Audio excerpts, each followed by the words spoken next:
Suresh గౌరిని ఎక్కించుకున్న location దగ్గరికి రాత్రి కేదార్ వస్తారు. అక్కడ ఉన్న సీసీటీవీ ఫుటేజ్ని ఆ లొకేషన్ని మొత్తం కూడా రమ్యకి పంపించి, చూడమ్య ఈ సీసీటీవీ ఫుటేజ్ కావాలి, కరెక్ట్గా సురేష్ అన్నయ్య దగ్గర ఆ గౌరీ ఏం చేసింది మొత్తం సీసీటీవీ ఫుటేజ్ని పంపించు.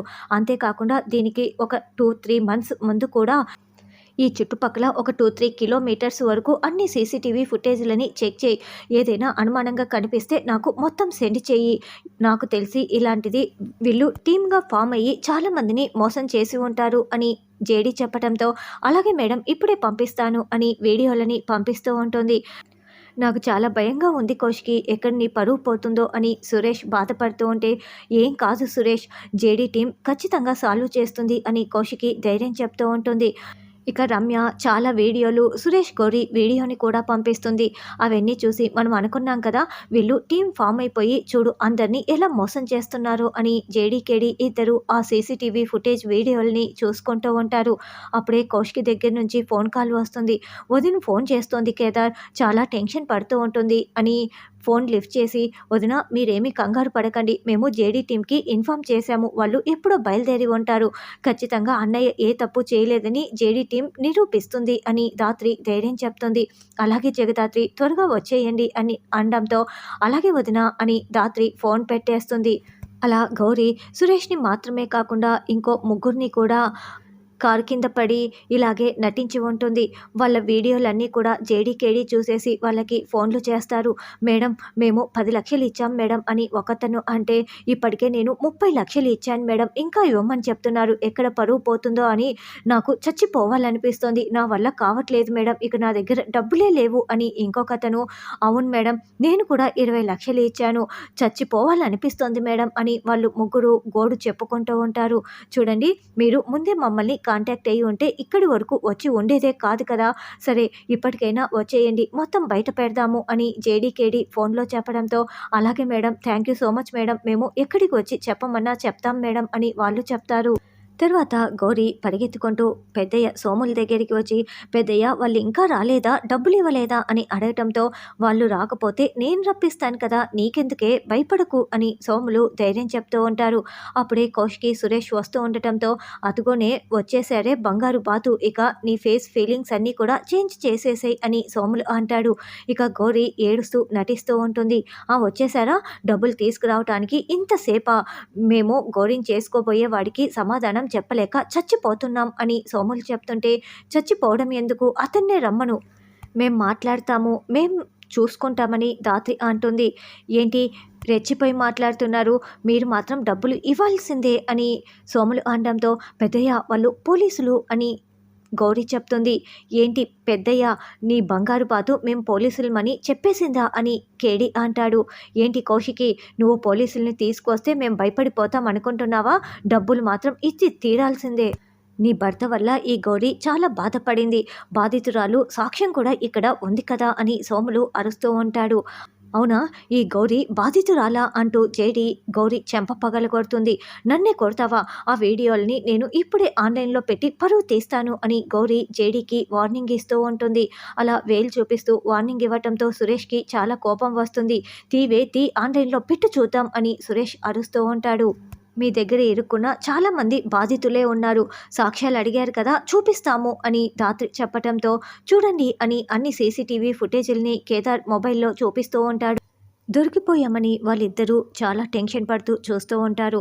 అసలు నువ్వు ఆడదానివేనా, 2 రోజుల్లో పెళ్ళి 3 నెలల నుండి అవడం లేదా అని కౌశికి కూడా నిలదీస్తూ ఉంటే, జేడీ మళ్ళీ రెండోసారి గౌరీ చెంప పగలగొడుతుంది. నీ వయసేంటి, నువ్వు చేసే పనులేంటి అని సురేష్ కూడా సోముల్ని తిడుతూ నిలదీస్తూ ఉంటాడు. నన్ను క్షమించండి మేడం, ఇంకెప్పుడు ఇలాంటి తప్పులు చేయను, ఇదిగో ఈ ముసలాడే నా మైండ్ అంతా మార్చేసి నాతో ఇలా చేయిస్తున్నాడు అని గౌరీ అంటుంది. వీడు ట్రైన్ కింద తల పెట్టమంటే నువ్వు పెట్టేస్తావా, నిన్ను వదిలేస్తే నన్ను ఎవరూ కూడా క్షమించరు, నువ్వు చేసిన దానికి శిక్ష పడి తీరాల్సిందే, పదవే అంటూ గౌరీ జుట్టు పట్టుకొని ధాత్రి లాక్కు వెళ్తూ ఉంటే, కేదార్ సోముల్ని లాక్కు వెళ్తూ ఉంటాడు. అలా వాళ్ళని అరెస్ట్ చేసి తీసుకువెళ్తూ ఉంటే, జేడీ చాలా థ్యాంక్స్, నీ వల్ల నా భర్త పరువు కాపాడావు అని కౌశికి, అవును జేడీ, లేకపోతే నా పరువే పోయి ఉండేది అని సురేష్ ఇద్దరు కూడా కృతజ్ఞతలు తెలుపుకుంటూ ఉంటారు. చూడండి, మీరు ఇలా పరువు పోతుందని పోలీసుల దగ్గరికి రాకుండా ఉంటే ఎలా? కాబట్టి మీరు కూడా చాలా జాగ్రత్తగా ఉండాలి. మీరు జర్నలిస్ట్, అందరినీ తలెత్తుకునేలా చేస్తారు. మేము మా డ్యూటీ చేశాము అంతే. రోజుకో కొత్త మోసం జరుగుతూ ఉంది. ఎవరు కూడా ఇలాంటి ట్రాప్‌లో అస్సలు పడకండి అని అందరికీ జేడీ మెసేజ్ ఇస్తూ ఉంటుంది. తర్వాత సుధాకర్ వాళ్ళందరూ టీవీ ఆన్ చేయగానే బ్రేకింగ్ న్యూస్ అంటూ ఇదే న్యూస్‌లో చెప్తూ ఉంటారు. గౌరీ, సోములు అనే ఇద్దరు టీమ్‌గా ఫార్మ్ అయిపోయి అందరినీ మోసం చేస్తూ వస్తున్నారు. ₹1,00,00,000 పైగా ఇప్పటి వరకు వాళ్ళు సంపాదించుకున్నారు. ఇలా ట్రాప్ చేశారు అని జర్నలిస్ట్ సురేష్‌ని కూడా ఇలాగే ట్రాప్ చేశారు. జర్నలిస్ట్ ఏ తప్పు చేయలేదని జేడీ టీం వచ్చి నిరూపించింది. వాళ్ళిద్దరిని కూడా అరెస్ట్ చేసింది అని టీవీలో చెప్తూ ఉంటారు. అప్పుడు కౌశికి, చూసారా బాబాయ్, సురేష్ నా భర్తని ఎన్నేసి మాటలన్నారో, ఇప్పుడు సురేష్ ఏ తప్పు చేయలేదని అర్థమవుతోందా అని కౌశికి చెప్తూ ఉంటుంది. చూడమ్మి, ఏదో ఆవేశంలో పొరపాటున ఒక మాట అన్నాము. అవన్నీ మనసులో నుండి వచ్చినవి కాదు కదా. మేం కూడా తప్పుగా అర్థం చేసుకున్నాం. ఇక వదిలేయండి అని వైజయంతి అంటుంది. అనాల్సిన మాటలన్నీ కూడా అనేసి ఇప్పుడు తప్పైపోయిందంటే సరిపోతుందా పిన్ని? మాటలేవి కూడా మా నుంచి రాలేదు. మీరే ఎలా మాట్లాడారో ఒకసారి మళ్ళీ గుర్తు చేసుకోండి అని కేదార్ అంటాడు. అర్థమైందని చెప్తున్నాం కదా. అడ్డమైన వాళ్ళు ఏమీ మాట్లాడనవసరం అవసరం లేదు అని నిషి అంటుంది. ఎవరు అడ్డమైన వాళ్ళు? ఎవరు? వాళ్ళు నాకు అండగా ఉన్నారు. మీరు కాదు నాకు అండగా ఉన్నది. అయిందానికి కాందానికి నన్ను నానా మాటలు అంటూ నాపై పగ పెంచుకుంటున్నారు. అయిన వాళ్ళయ్యి ఉండి కూడా మీరు నాకు ఏ రోజు కూడా సపోర్టుగా లేరు. వీళ్ళే నాకు అయిన వాళ్ళుగా ఉంటున్నారు అని కౌశికి చెప్తుంటే, చూడక్క, మనం మనం 100 అనుకుంటాం. మనం కాని వాళ్ళం అయిపోతామా? మేమెప్పుడు నీ సపోర్టర్స్‌మే. నువ్వు అది గుర్తు పెట్టుకుంటే చాలు. నువ్వు తల దించుకునేలా ఉండాలని నేను ఎప్పుడూ అనుకోను. మేము ఎవరము కూడా అనుకోము అని యువరాజ్ అంటే, చూడు, నేనింకా నా వాళ్ళు అనుకుంటున్నాను కాబట్టే నీకు ఒక గడువు ఇచ్చాను. నువ్వు నిరూపించుకుంటే బాగుంటుంది. ఇంకా మీరందరూ ఇక్కడే ఉన్నారంటే నేను మిమ్మల్ని నా అనుకుంటున్నాను కాబట్టి మీరందరూ ఉండగలుగుతున్నారు. కాబట్టి మీరది గుర్తుపెట్టుకొని కరెక్ట్‌గా ఉంటే బాగుంటుంది అని కౌశికి అంటుంది. విన్నారు కదా.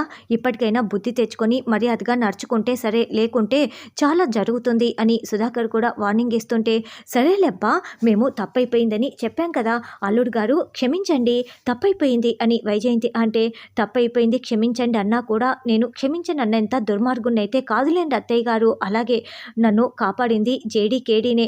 ఈరోజు వాళ్ళే కనుక లేకపోయి ఉంటే నేను తలెత్తుకునే వాడినే కాదు. నేను వాళ్ళకి రుణపడి ఉన్నాను అని రాత్రి కేదార్ వైపు చూస్తూ సురేష్ చెప్తూ ఉంటాడు. అవును, జేడీ టీం మనకు మొదట్లో శత్రువులా కనిపించినా మనకున్న చాలా సమస్యల్ని జేడీ టీం తీరుస్తూ వస్తున్నారు.